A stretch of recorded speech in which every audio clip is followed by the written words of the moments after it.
సహజంగా మనందరికీ అనుబంధాలు,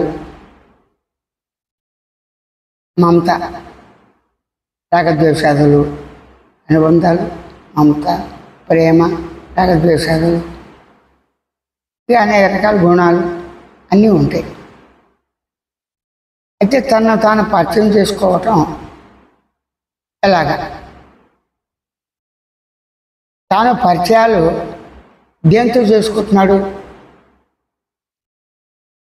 అసలు పరిచయం లేకుండా తాను ఉంటాడా?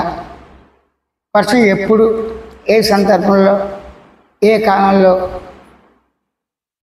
మొదలైంది అన్నది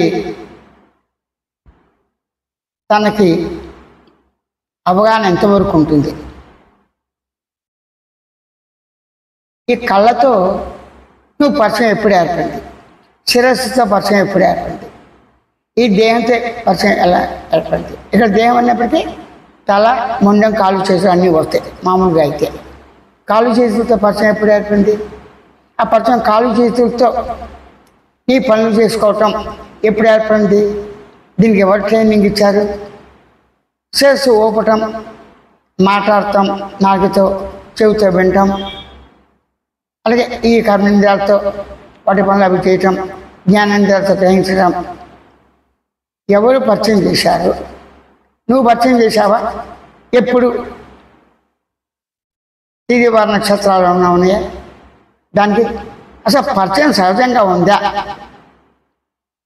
తన గురించి తనకి మాత్రమే. నీ గురించి నీకు పరిచయం ఎవరు చేశారు? నా గురించి నాకు పరిచయం ఎవరు చేశారు? వారి గురించి వారికి పరిచయం ఎవరు చేశారు?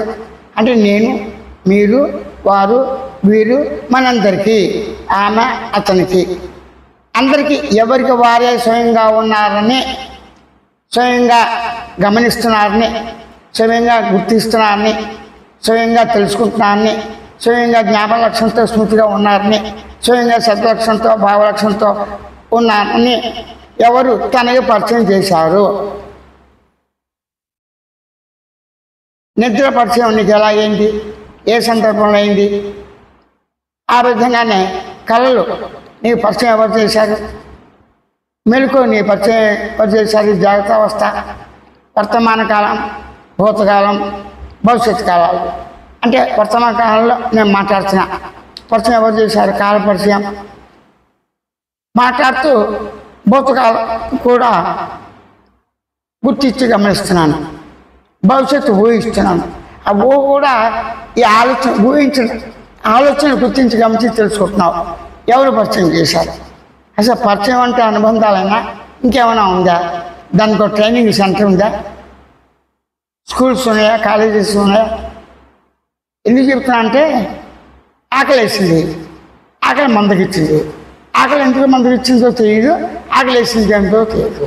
కానీ అనుభవంలో తాను తినే ఆహారాన్ని బట్టి ఆకలి వేయటం, తినే ఆహారాన్ని బట్టి రోగం బట్టి, అజీర్తి బట్టి ఆకలి ఉండకుండా ఉంటాం.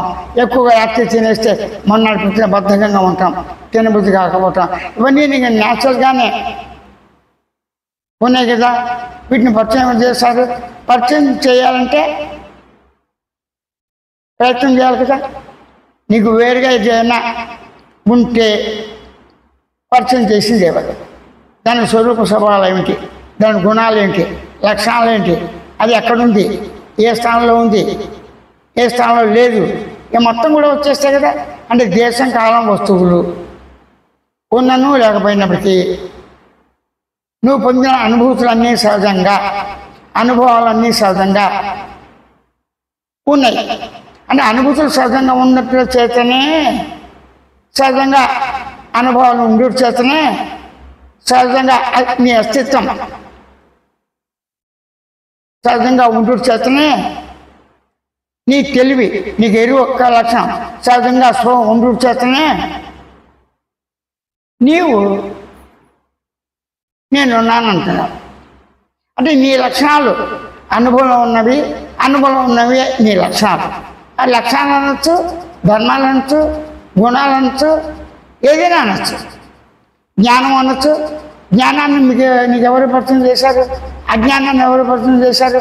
శూన్య స్థితిని ఎవరు పరిచయం చేశారు? అలాగే మలినాన్ని, నాకేమి తెలియదు, దుర్గంధాన్ని ఎవరు పరిచయం చేశారు?